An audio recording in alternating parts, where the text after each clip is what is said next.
All right, let's get right to it. Today, we're going to dive deep into the heart of your car's electrical system. We're going to solve one of the most common, and let's be honest, most important automotive mysteries out there. So, how charged is your battery really? It sounds like such a simple question, doesn't it? But the answer to that question is what decides if your car fires right up in the morning or if you're going to be left stranded. And in this explainer, we are going to figure out exactly how to get that answer. To get that answer, we've got two classic trusty tools of the trade.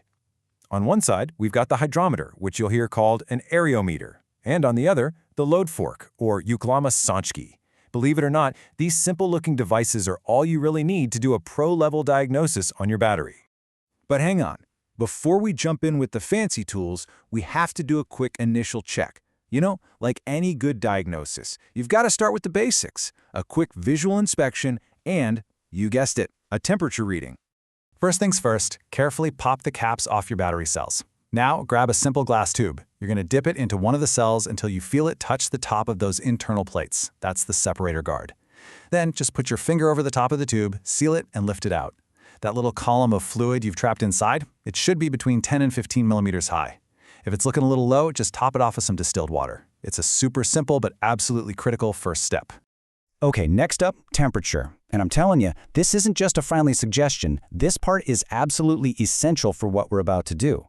Just place a thermometer into one of the battery cells and let it sit there for about 3 to 5 minutes. You need to let it settle to get a really stable, accurate reading. And whatever that number is, burn it into your brain because we're going to need it in just a minute. All right, with those initial checks out of the way, we are ready for our first major test. We're going to figure out the battery's state of charge by measuring the density of the electrolyte. This is a classic method, and it gets right to the very chemistry of how a battery works. And this is the tool for the job, the hydrometer. What this thing does is measure the specific gravity, or you can just call it the density, of the battery fluid. See, as a battery discharges, the sulfuric acid in the fluid gets used up, which makes the liquid less dense. This amazing little tool lets us measure that change with incredible precision. And using it is super straightforward. First, you just squeeze the rubber bulb on top. Then, stick the nozzle into a battery cell. Now, slowly release the bulb, and you'll see it draw in the electrolyte. You want to pull in just enough so that little float inside rises up and bobs freely. Make sure it's not touching the sides, get eye level with it, and read the measurement right at the fluid line. Then you just do the same thing for every single cell in the battery. Now remember that temperature we measured a couple of minutes ago? Well, this is where it becomes so important. The density of any liquid changes with its temperature, so for our readings to mean anything, we have to correct them to a standard of 25 degrees Celsius. And this formula is how we do it. Don't let it scare you, it's pretty simple. You take your measured density, that's rho L, and you adjust it based on the temperature you wrote down, that's T. A good calculation, and you get the true corrected density, that rho 25. That's the number that really tells you what's going on inside your battery. But checking the density isn't the only way to get the story. The second method is just as powerful, and it tells us something different, how the battery holds up under pressure.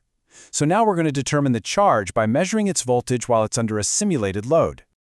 And for this, we bring in our second hero, the load fork. What this tool does is apply a very specific electrical load to the battery, basically faking the stress of starting your car.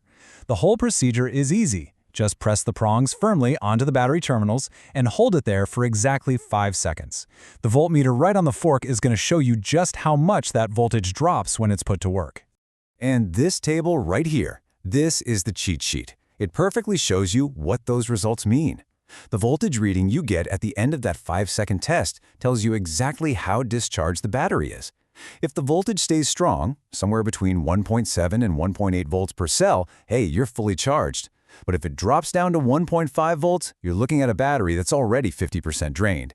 And if you see it dip below 1.4 volts, well, I'm sorry to say, but it's completely flat. So, we've got our data, we have our density readings, and we have our voltage readings from the load fork. But what does all this actually mean for you in the real world? Let's connect the dots and figure out what to do next. So, this is the really crucial part. This is the simple, actionable rule of thumb that comes from the Central Asian climate where this guide was originally developed. Think about it. In the bitter cold of winter, a battery needs every last drop of power it can get. So if your test shows it's more than 25% discharged, you absolutely have to charge it. In the summer, you've got a little more wiggle room, but even then, if it's over 50% discharged, it needs to go on a charger. This is the kind of practical knowledge that actually keeps your car on the road.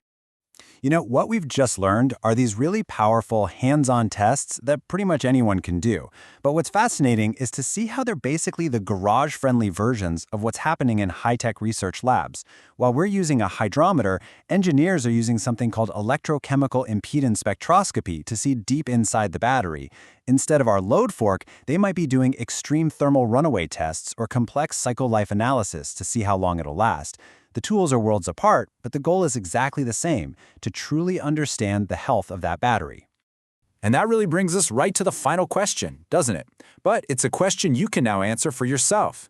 With these tools and with these techniques, you now have the power to actually diagnose the health of your own battery. So the only real question left is this: will your battery pass its next test?